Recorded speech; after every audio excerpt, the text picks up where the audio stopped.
Парадът на предящия еднорог. Веднъж в един кикотлив следобед в кралство Детенет гърмяха тръби и се развяваха знамена. Това беше кралският парад на всички магически същества. Дракони пляскаха на главите им, феи профучаваха в изкрещи вихри, а русалки се махаха от омадьосани плувки на колела, пълни с вода. Но всички погледи бяха насочени към еднорога Уги.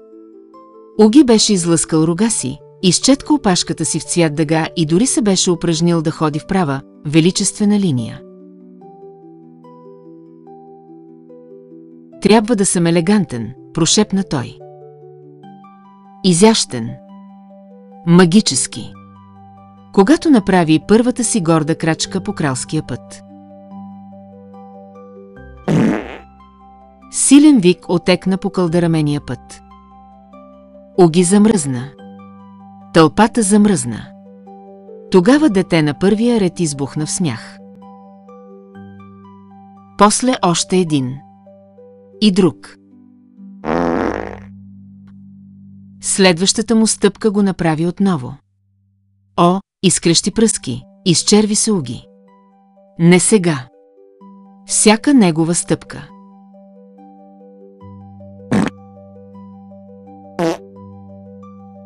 Още кикотене.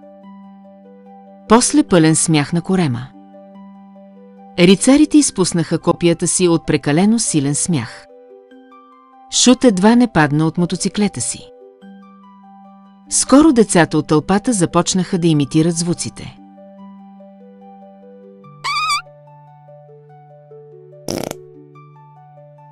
С подмишници. С бузи. Дори и с балони. Уги беше ужасен. Докато не се огледа. Всички бяха щастливи. Смее се. Заедно. Смутен мадьосник се засмя за първи път от 100 години. Една тъжна кралица се усмихна през сълзи. И едно малко момче се затича и каза: това беше най-добрият парад. Уги примигна. Наистина ли? Момчето кимна, ти накара всички да се смеят. Ти не донесе само магия. Ти донесе радост. И точно така, Уги отново се изправи, разруши гривата си и гордо закрачи напред. Тълпата избухна в аплодисменти и звуци на пердах.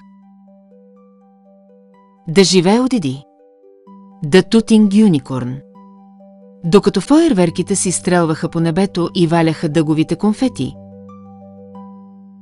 Уги намигна на тълпата и каза с усмивка: казаха, че ще ме запомнят с магия. Не е моята музика.